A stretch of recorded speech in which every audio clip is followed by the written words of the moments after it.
Hello and welcome to the show today. Today's episode is a replay of one of our top downloads. It's been impactful for so many of our listeners, and we think you're going to enjoy revisiting it or hearing it today for the first time. Welcome to the Choose to Be podcast. Thank you for joining us today. We love that you're joining us today. And we also love all of your reviews and your comments that have been coming in. They're so supportive, and it just means a lot to Alanna and I and to Choose Recovery. We have enjoyed the topics that have been asked by you, our listeners, to add to our discussions. And we love it when y'all do this because we like thinking of each of you as we discuss, as if you're part of our conversation. So join us today as we bring up another listener's question at this time. And I'd actually like to read, Alanna, if that's okay, the exact email that we received from this particular listener. There's a lot of good stuff in here. But she says, I have a topic I would like insight on. When my spouse hears about something I'm working on, whether it is in a therapy session, conversation, or at church, it becomes something he hyper-focuses on. It becomes ammunition used against me. Also, conversations tend to keep getting turned and twisted to highlight all I need to do or change so that I can see the changes that he's making or working on. I know these are forms of gaslighting and blame shifting, etc., but I would love tools, phrases, etc., on how to navigate a conversation when these things are happening. Maybe how to hold your truth and not get caught up in the chaos that is being created. I hope that makes sense. Thanks for all you do. So thank you for sending in that question. And this one, as Alanna and I were going through, is going to be probably a couple different episodes because there's really good stuff in here. We want to focus more today on this maybe more serious piece of the gaslighting that she was talking about. So Alanna, let's just dive right in. Yeah. And I love that you said that we want to focus on the gaslighting, because I just want to lay this out. There are a lot of pieces in this and a lot of different directions we can go. And we're going to really dissect and unravel this question, which is why we read you the question. We have other topics come in where the topic itself, it's like, okay, run with that topic. But with this, the question had so many layers that we just really want to dissect it. And when there is the piece of the gaslighting and the abuse, anytime that we have abuse, that's what we want to address first. Going back to APSAT's model of healing from betrayal trauma, stage 1 is stabilization and safety, meaning if there's any level of abuse, we have to deal with that first. So that's where we're starting right in the thick of things, is with the abuse. But there are a few reasons why this could be happening with her spouse. And I'm just going to give a few of these, and there could be pieces of each one. There could be none of any of them. And so I just want to lay some of these out. One possible scenario in here is this woman has a partner who really just wants her to have all the good, happy things in her life. Just purely, it is about wanting her to be able to do that work and just be happy. Just 100% pure intentions. This is a possibility. I will say it's not likely it's that in and of it by itself for anyone out there, because unfortunately, humans are wired to be egotistical. We are wired to think of the self and bring self into every situation.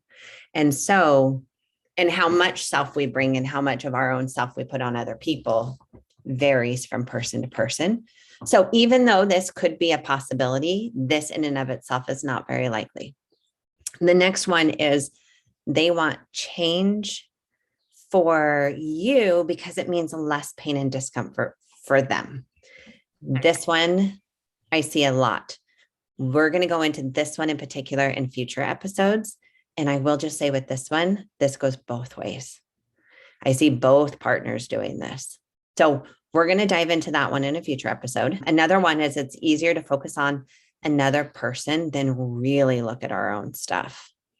And some of our own stuff is so deep and so vulnerable that it takes a lot to be ready to go there. Again, that's going to be a future episode. We're going to dissect that one later. The other piece of it, which this is where Amie and I are really going to start digging in, is the emotional abuse piece and the gaslighting. So maybe for those, Amie, who haven't listened, can we just talk about what gaslighting specifically is and go from there? Yeah, absolutely. So basically, gaslighting is manipulation. It's a psychological manipulation to get you to question your own reality. It happens as a source of control, twisting things, twisting your view of what really happened in a scenario. But with gaslighting, this can be tricky because there's such a huge spectrum here as well. I think when we're talking about gaslighting along with addiction, then this goes with the deception, the blame shifting that the addict is using to deflect. And they're trying to keep their addiction from being found out. And so when you have an addict in any addiction trying to keep from being found out, then gaslighting is one of those tools. So it can be used in so many different ways, but just something very simple is, as an example of a partner doing this, is denying what happened. Or even it's not a big deal, you're too sensitive, you're making too big of a deal. Anytime you're second guessing yourself, or if you feel like what you saw was true or what your reality was, and then you're leaving that conversation questioning everything and feeling crazy, then you've been gaslighted. When there's comments of you're flawed or you're never going to find someone better, I've heard that before. Those kinds of phrases where the emphasis and focus gets pushed back on you and is no longer a relational conversation, that's gaslighting. I remember going into a conversation having a concern about my ex, of a behavior that I'm noticing, and either feeling like I was trying to explain, and this is not like a dig at his intelligence, but I felt like I was trying to explain something to like a child, because I felt like there was this deniability of just basic principles. And I felt like I was talking to him, trying to explain things in a very simple way, because the response kept being like, what do you mean? What are you talking about? I don't know what you're saying.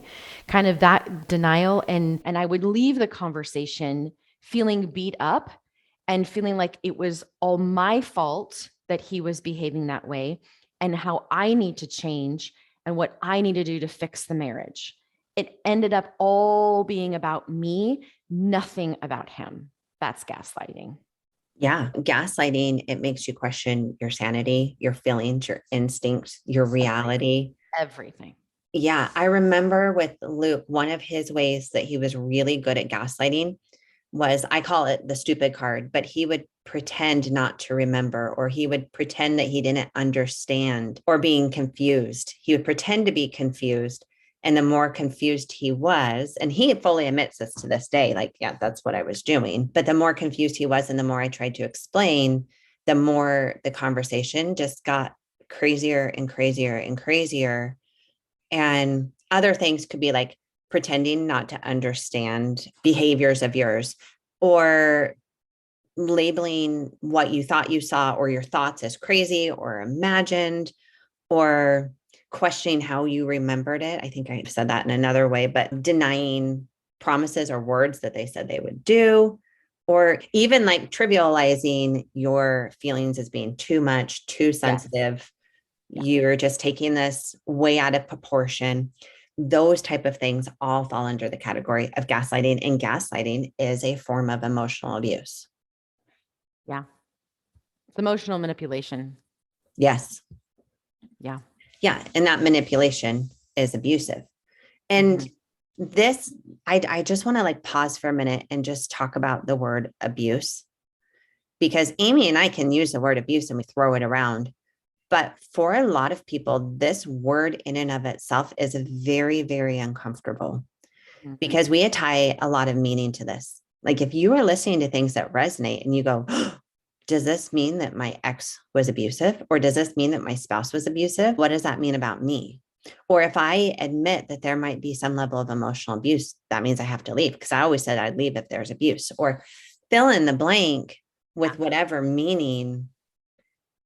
But can we just pause? Like, as you're listening to us, put pause, like stop, put pause and think about for a minute, what is this bringing up for you right now? Even us giving these tiny little examples and us using the word abuse. Because it is overwhelming. Yeah.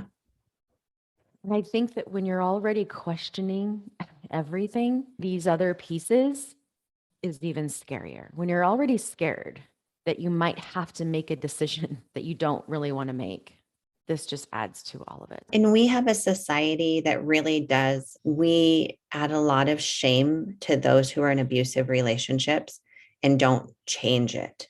Like, there's so much just attacking and shame. And why doesn't she leave, or why doesn't she stop it?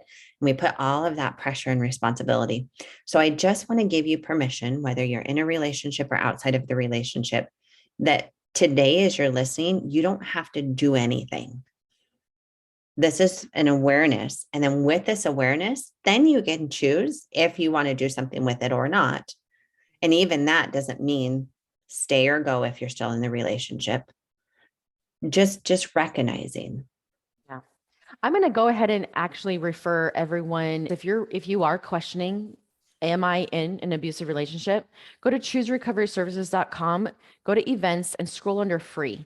There's a free self-paced course called Am I in an Abusive Relationship, with just a few very basic things to go through, to watch and get curious about. I have a worksheet in there for you to just get, again, more awareness, more curious in a safe space.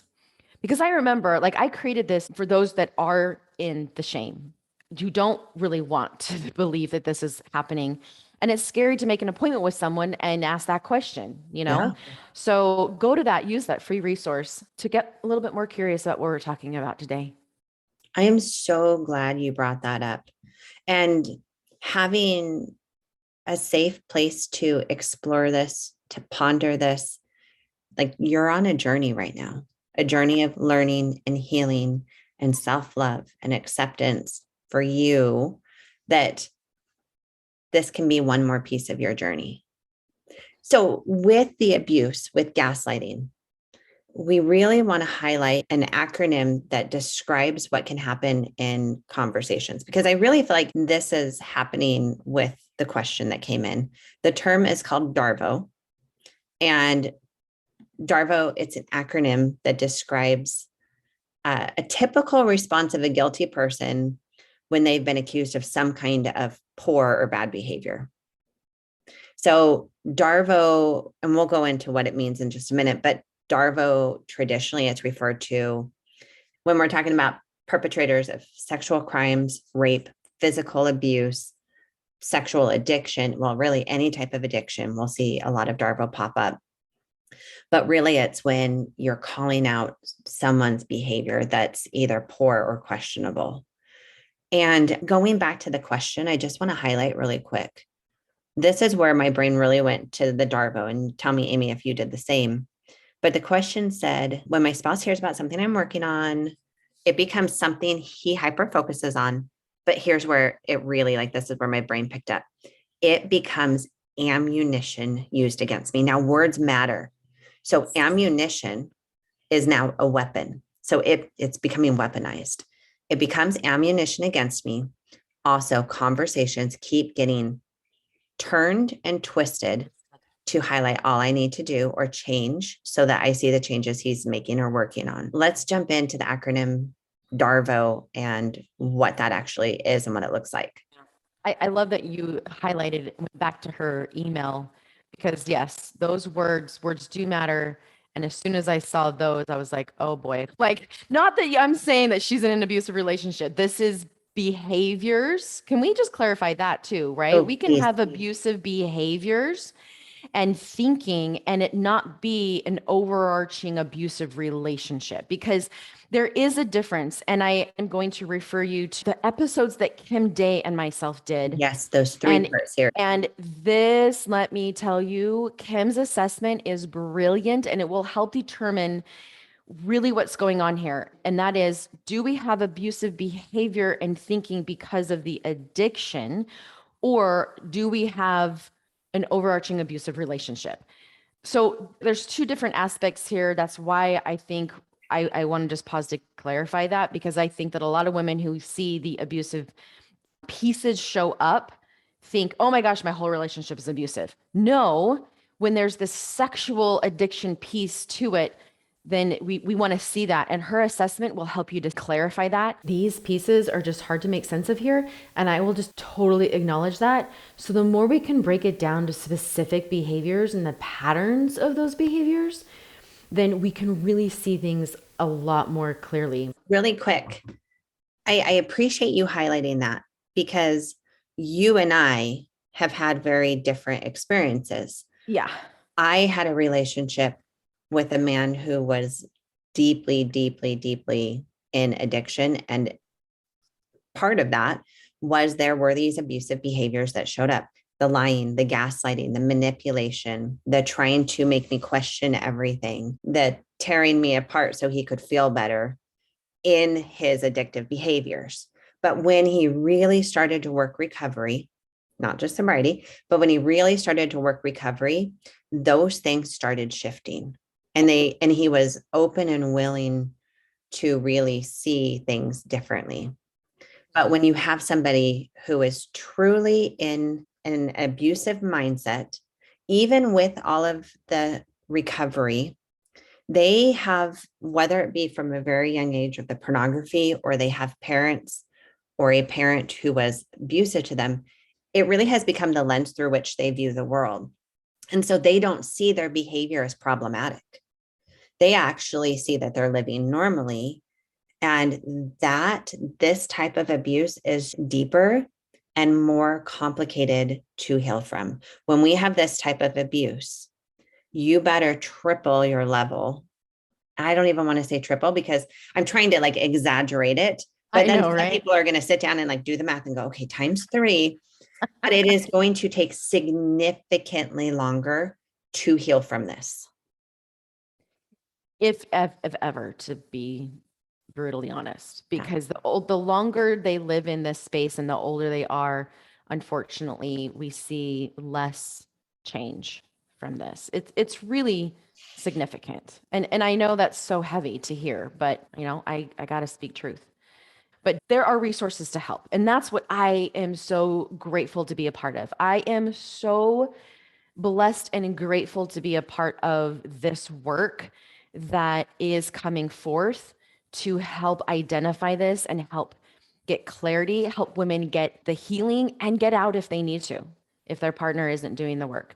There are more resources than ever before. And so please know that there's help, and it's your pace, right? It is your pace. So just know that if you're freaking out right now, take a deep breath, and just take it one step at a time. And that right there, I just want to speak, because I know we have men who listen to our podcast. We have men who listen to this, even though we're speaking to the women, they come and they want to learn. Or I've even had some who listen just to know what the heck their wife is hearing. So they feel like they can better be equipped for that. But listen, if you hear this and you hear what we're saying and you're going, oh crap, like, and you're having this freak out moment of like, my wife's going to think I'm abusive. Maybe I'm abusive. Am I abusive? Can I change? If you're having this, just you too, like take some deep breaths. And I want you to hear me. This is for the men. Your wife getting stronger in this area, while it may be scary, is the best thing that can potentially happen for relational work if you continue to do your work. So I've seen this, like Luke was one too. He really did want to support me in healing. It also scared the crap out of him, of me stepping out of these patterns, of me getting stronger, of me not playing my part in our dynamics. And it was super, super scary for him. But we as a couple could not have healed until he was able to fully support me to be a strong woman on my own. Yeah, that's such an important piece, because again, I think that that a way that we can differentiate here for those of you who are listening that are like, whoa, whoa, whoa, this feels a little scary to hear this word abuse.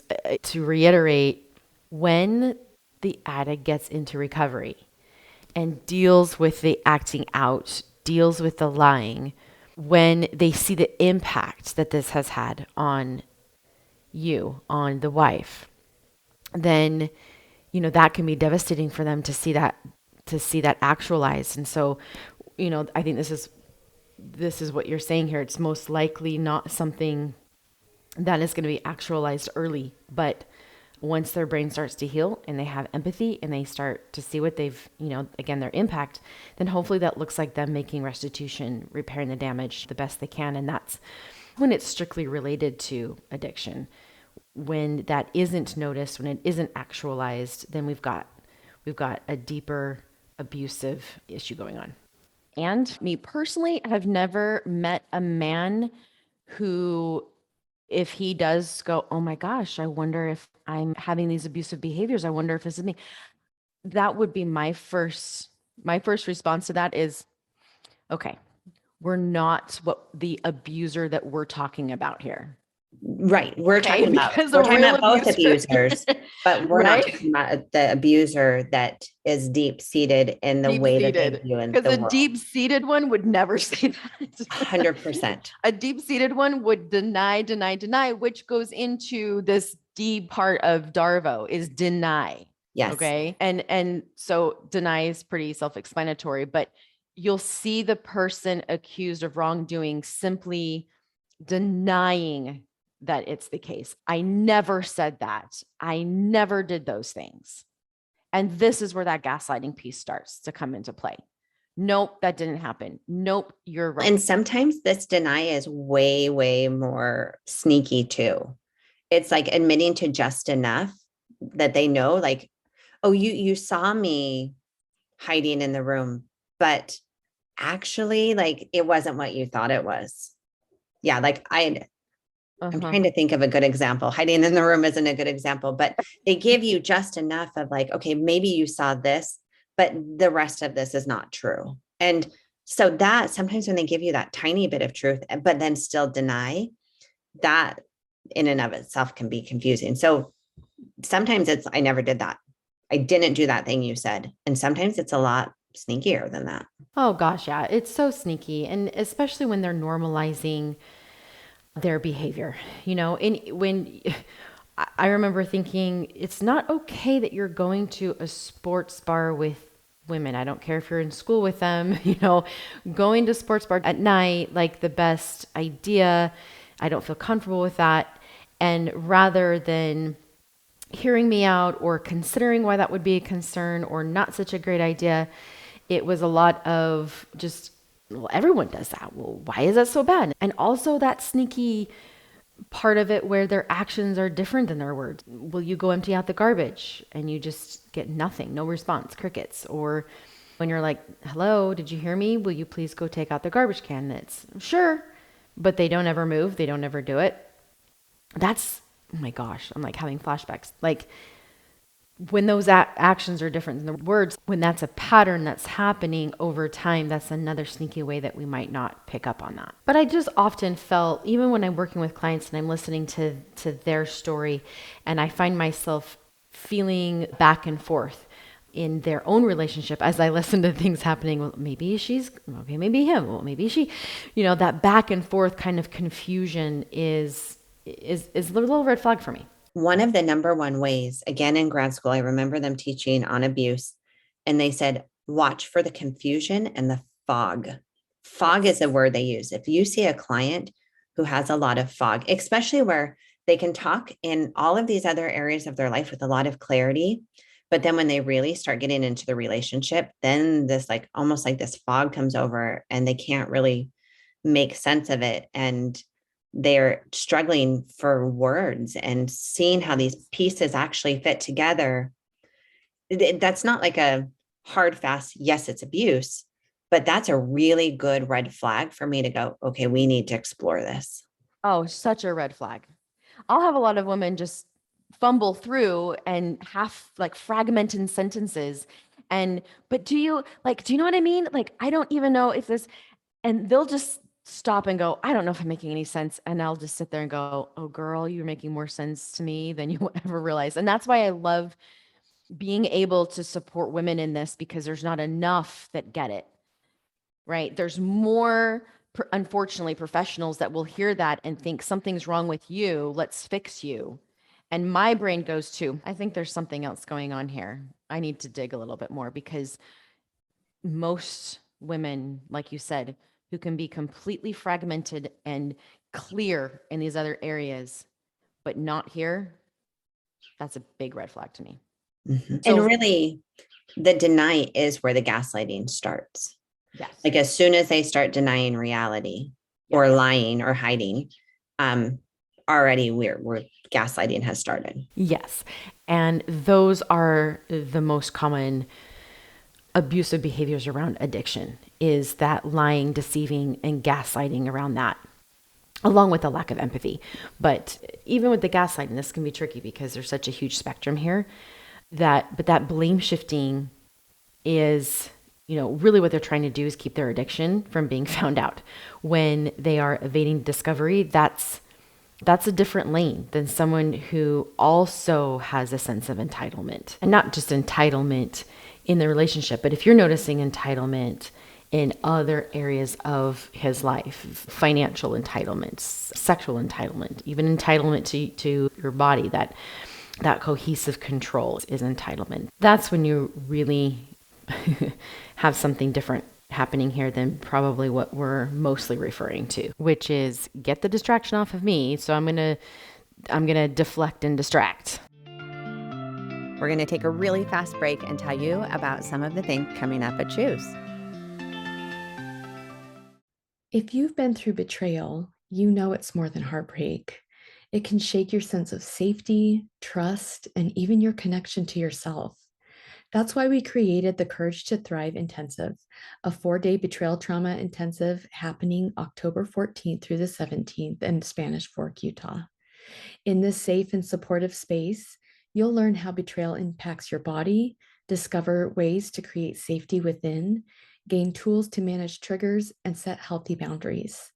Through experiential activities, somatic interventions, and practical tools, you'll leave with hope, clarity, and the courage to step forward in your healing. Learn more at chooserecoveryservices.com/intensives or click the link in the show notes. Okay, and now back to the episode. And that leads to the A part, attack. And that's in the individual. There's an attack on the individual doing the confronting. So if you're bringing something up, then they're going to twist it around and attack you. So I'm going to twist it all around and put it back on you because I really don't want you to find out, or I really don't want to talk about this, or I really don't want you to see me right now. And so there's that twisting, and they can take what they see is true in that moment. You're upset. Yes, I'm upset. Or you're angry, or you're whatever. They can take that piece and then twist that around to throw the attention back onto you. Well, and this one is really, really easy to do when we have betrayal trauma, because when we have trauma, we often have feelings that become very acute, very intense. So it's easy for a gaslighter to go, listen, you're just overthinking this. Because you're so upset, you're seeing things that aren't there. Because of all your trauma, you just can't see all the work I'm doing. Like, it's really easy for them to twist that and make it about something wrong with you or the way that you're seeing it. Because you have depression, you can't actually see what's happening because you're so anxious because of your trauma, and see how it's switched.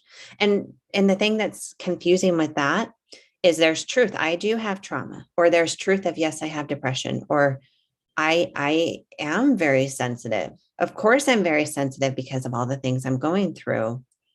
But it becomes a tool of something is wrong with you. That trauma becomes weaponized. Anytime that trauma becomes weaponized, that's problematic. Okay, last one. is reversing the victim and offender. So reversing the victim and offender, I feel like actually has been happening through the whole process.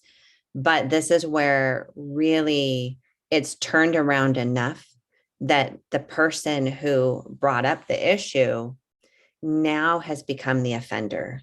Well, you're just always attacking me because you have so much trauma. You can't let me heal because you won't stop looking at what I've done. Now the person who brought up the issue is the offender. They're the bad guy. They're the one with the problem that's making the situation worse. And now the person who started out as the offender or potentially the offender, they're the victim now. They're the one that nobody's letting them change. They're the one that are treated so poorly. They're the ones that have it so hard because they have such a difficult spouse. Now they're the victim. And I'll tell women, I'll say, and men, watch for when you find yourself apologizing for something that in the beginning you were approaching them because you were hurt or upset. And then by the end, you're the one apologizing. Now, if you have things to apologize for, at some point that can be a separate conversation. But if this pattern happens of you approaching, and then it switches to denial, and then they turn it on to you're the problem, and then you become the offender and they're the victim and you're apologizing, we have DARVO. And DARVO is gaslighting and gaslighting is abuse. This is so freaking sneaky and complicated. And I just like, I'm sitting here, my body is like having a reaction because I'm recalling my own experiences here. Because there were times when I would bring something to his attention, and I remember being a little hesitant to do so, right? So it was brave for me to even bring something up. And yet I knew I needed to. It was something that was not okay with me, right? This was not okay. I did not want this to happen again. So I would very carefully think through, right? Like muster enough courage, bring it up. And then somehow the conversation would get shifted to like all about him. And it can get sneaky because it wasn't always in my face, finger pointed, the typical, like what anybody outside looking in would think as abuse. It looked like, even like crying, like going in that victim, like you're talking about. What's wrong with me? I'm broken. You're right. I'm horrible. I'm this, I'm that. And I would get sucked into comforting and feeling empathetic and trying to now help him. And therefore, what I originally brought up, that concern that I brought up, was no longer the topic. And so that's another way that this can get twisted. Not so much aggressively, but in this way also, where there's no acknowledgement, there's no tell me more about why you're bringing that up, or I'm so sorry that you felt that way. Let's talk about this. It all went to about him, and he was in victim mode, and now I was comforting him and making him feel better, and then that would feel like connection, which is not real connection. I remember trying so hard to gather enough evidence to prove my reality, right? Like, no. Here's really what I'm seeing happen. No. Here. And I would spend sometimes weeks, I was telling you this before we recorded, like weeks preparing my case. To show him. That I'm like, no, this is really what's happening. And I would still walk out going, oh yeah, I think I'm the problem. I got to do better. I got to be better. I remember one time I started recording things like on paper because I was just so confused with what was really happening. And so I'm like, okay, I'm going to start writing things down and then I'll really see like what's happening. And then it turned into, okay, no, I don't. No, I know I'm not crazy. I know this happened. So I would record it. And it was like, can I help you see that like I'm being serious here? I'm not making it up. So here I wrote it down so that you can see like on that date, here's what happened. So do you? And it was truly out of this intention of trying to like help him, because I didn't think he was abusive. I thought he just doesn't know. He's just not, maybe I'm not explaining it right. Maybe I'm confusing it. Maybe I'm doing something wrong or whatever. That one did not go over well. So again, confusing. When you're trying to decide, is this something that is just not used to emotionally terrorize, but it is just a lack of information, or we're just getting defensive, we're just trying to be right, or we just agree with the interpretation. So just getting curious about, again, noticing the patterns and seeing if this is something that is used specifically to emotionally terrorize or control. Here's the thing, because he probably doesn't know. But that is not an excuse for the behavior. And too many women excuse the behavior for not understanding. Because a lot of these men that I work with who really do want to figure this out and are trying, them hearing that they might be abusive is really scary and terrifying for them, and really upsetting, because they have their own ideas of what an abuser is, and that's not who they want to be. Almost every man I've ever worked with will say something to me of like, I'm a good guy. Yet, when they get to the place that they can really see how their behaviors impact other people, there is deep shame. Like, other words are coming, but really it's all rooted in shame. So for an abuser who is like the one you're talking about, Amie, who is not in a place to change, they're not going to be doing this process that I'm talking about right now. No. But and they most of them do know what they're doing. But for these other men who are the ones who are abusing because of the addiction, and I don't want to minimize these either, because all of this is abuse. So they're both bad. They both have terrible consequences. So if you're hearing this and you're hearing what Amie's saying and you're going, well, he's not that. I don't think he's this, so mine's not as bad. No. It's all the impacts of it are going to be detrimental. And we'll talk about what some of those impacts are. But there is this piece of the addiction that most of them don't realize what they're really doing, but you can't make them see it. You can't, just like Amie said, show up and give them this list, and then all of a sudden they're going to have the light bulb. That's not the way this works, and that's not how the change and healing happens. When they get into recovery and deal with the acting out part and deal with the lying, when they see the impact that this has had on their wife and that it's devastating, which is, what you're saying, that it's most likely not something that's going to be actualized early on in recovery, right? But once their brain starts to heal and they have empathy and they start to see what they've done, like their impact, then hopefully that looks like them making restitution and repair as best they can for the damage that they've done. I think that's when it's strictly the addiction. But I think they have a lot more awareness of their immediate behavior to evade detection of what is happening than I think we give them credit for. And that, like what you just said there, right? You won't know which one you're dealing with typically in the beginning. No. The only way that you are going to figure this out is through doing your own work, through recognizing when this DARVO is happening, through really like digging in and understanding for you, what is my reality? What is happening? Was this gaslighting? Was this DARVO? I have some women who will record their conversations, and when they're not in the middle of it, go back and listen to it so they can like hear with clarity what was happening in the conversation, because it's so crazy making. Oh my gosh. Yeah. I mean, it's total crazy making. And I think, and this is where boundaries come in, right? I think to what you're saying here, how they can do that, how they can get themselves out of that crazy making is to create those boundaries. That's key, right? I think plain and simple, if the behavior is destructive, whether they recognize it or not, the addict, action is absolutely appropriate and totally okay. You don't have to wait for them to recognize whether it's abusive or not.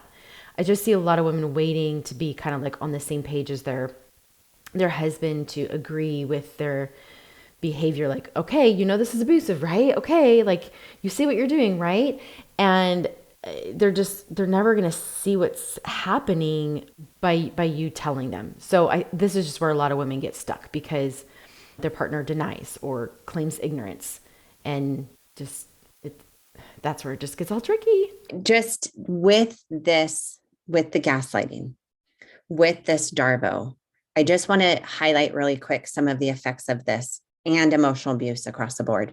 Is some of the long-term effects of this, no matter which side we're talking about, whether he's abusive as part of the addiction or he is abusive because that is his mindset and that is the way he was raised, or that's his brain was changed at a young age. We are talking for you of being in that, especially the longer you're in this, the more severe anxiety you'll have, panic, questioning yourself, depression, post-traumatic stress, questioning yourself, questioning your world, loss of self-trust. And I could probably keep going, autoimmune issues, health issues. We could keep going on. There's so many effects of this. And going back to, you can't change them. It sucks. You can't make them see it. You can't teach them. You can't show up with a list and make them get it. So where's your power? Because you have power.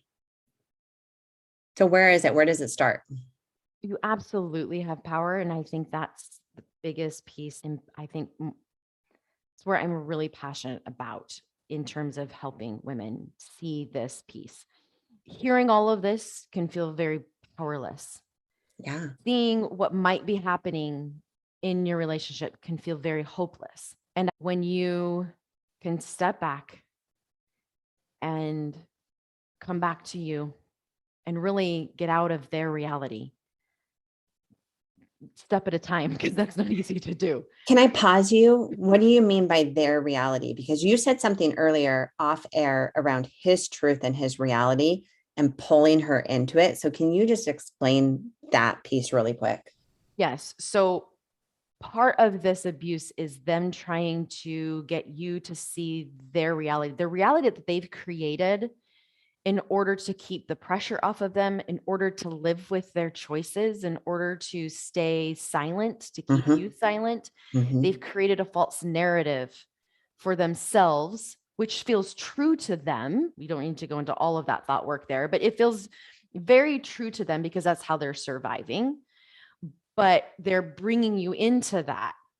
And I don't want to trigger anybody, but this is how I answer this question of getting your power back is we aren't aware yet as to why this is happening, but we are putting ourselves in their reality unknowingly because we haven't learned the tools and don't have the awareness. So gaining this awareness is why these episodes, even though they're uncomfortable and hard, are so important, because you want to start being aware, because that is that first piece. Am I answering your question? Yeah. Yeah. Because this is what I'm hearing is he has his reality that he's created and his truth that really is a self-protection of some of the choices in the world that he's living in. And he's pulled you in. And when we have made that our truth and our reality, we've stepped into his world. And so I hear this part of this is you stepping back, stepping out, and really getting grounded in truth within your reality. And sometimes that looks like understanding and seeing, okay, this is where his reality is, and this is what he is saying, and here's mine. And it looks different. This can be really hard to do when you're in the middle of, then you're in the thick of it, because a lot of times, like, I remember feeling like if I'm just going to create my reality, then I'm doing the same thing as him. And so what's the difference between me and him? And there I am. See, I'm probably just like him.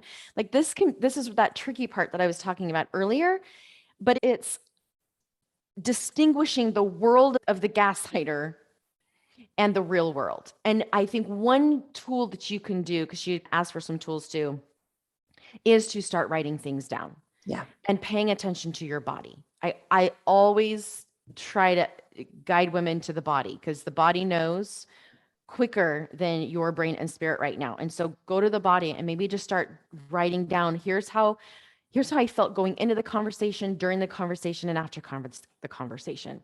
And just start taking some notes. Like I told you before, I would write things down to try and show him, but in all reality, that was helping me see, oh, wait, no, this is really what happened. Distinguish the difference between your thought about it and a fact. So like if you could video record what happened, what would 100 people all see and agree that they saw? And start there. Here's the fact. And then my thought about it is this. Yeah. The story I make that mean is this, but try to just start recognizing facts. I think that is a place to start when you've been confused and spun and twisted, is just to try and distinguish the thought versus fact. Yes. And when I'm working with clients, what's really interesting is usually in the beginning, when they start this, are riddled with thoughts, but they don't see them as thoughts. Like Correct. That's they why are so intertwined. And yeah. or I see that, or I see it begins with facts and it begins solid, but the more they, like, the further down the page they go, the more all of that just gets raveled. Yeah, which is why this is so important to work with someone, because they can help you see, no, this is your thought, this is the fact, and there's more thought than fact, Yeah. which is why it gets a little bit more confusing. But I think the second thing I would say is disengage. That for me has been the most powerful tool, is that if you want your power back, if you want to get out of this spin, this cycle, then disengage. I know that a lot of women, and I did this too, are trying to help them understand, help them see, help make sense of it. Here, let me just tell you, but if you just listen, but if you just back out, and sometimes you're going to have to just zip it.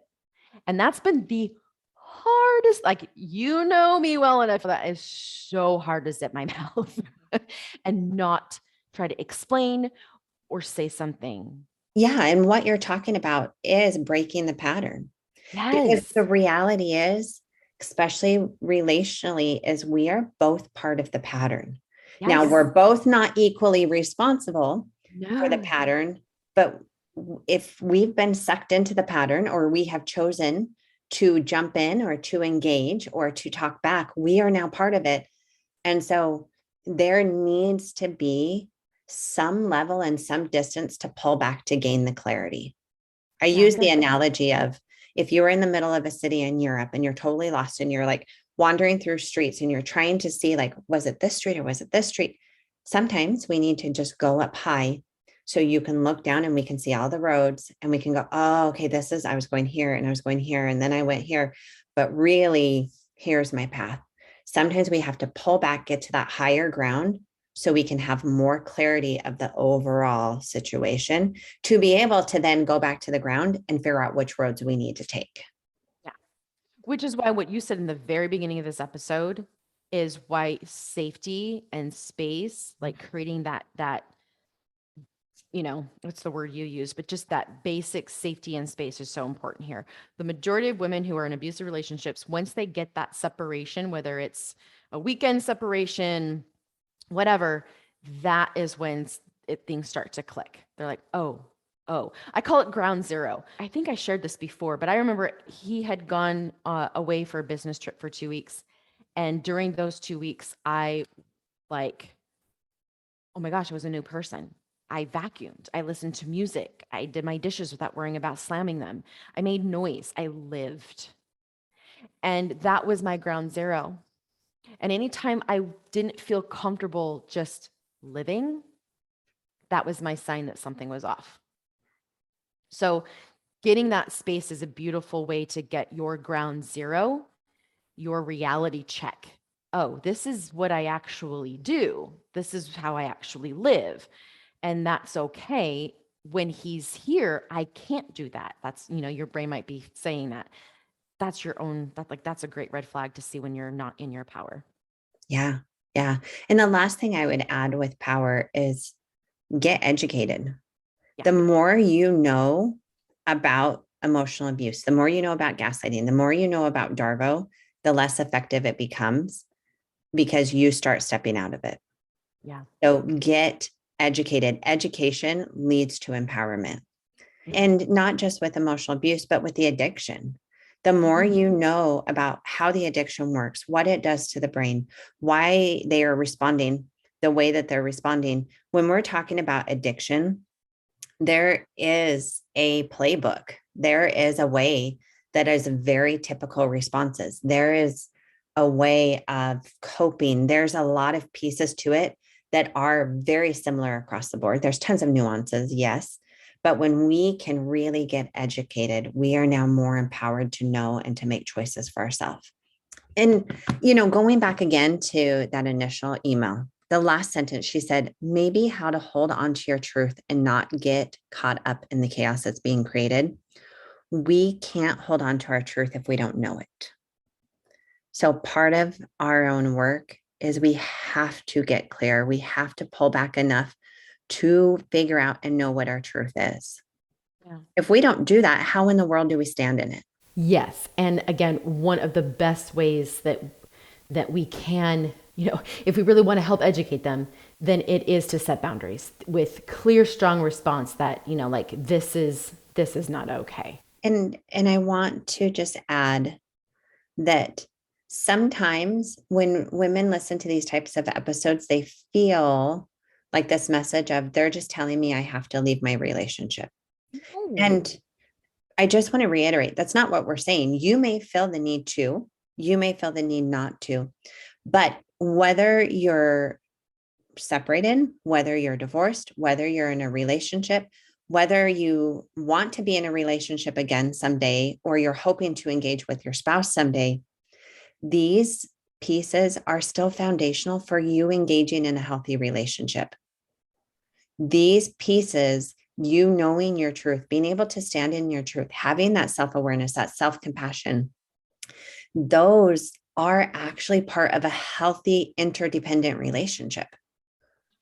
So this is essential no matter where you are. Divorced, single, separated, these are essential to any type of healthy relationship, whether it be with a partner or a boss or a friend or even your child. These are important, healthy tools. Okay. So this episode, I know it got heavier than both Amie and I planned. I think anytime we talk about abuse, because of the damaging effects of it, it gets heavy. And so this one got heavy. And I really want you to just check in with yourself. See how you're doing, see how your body's responding. Really note what was triggering. Because if there was triggering pieces, it's tapping into something. And what's it tapping into? And make space for that. So as always, thank you for joining us this week. And we look forward to seeing you next week. Hey, ladies, I want to tell you about something that could be the next step in your healing journey.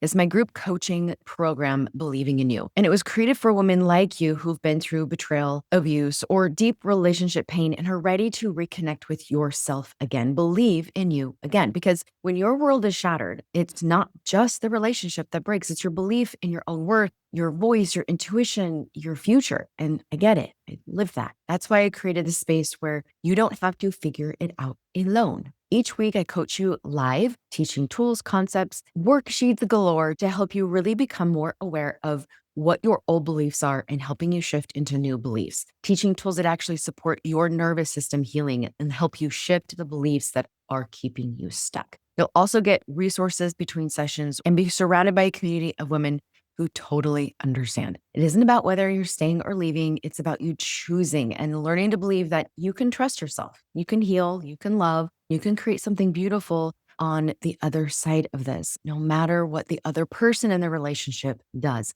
You get a free 7-day trial. So come feel it out. If you've been doing this work and you're ready to take it deeper, or maybe you're just starting and you want a safe, supportive place to land, this is for you. Apply today and let's believe in you again.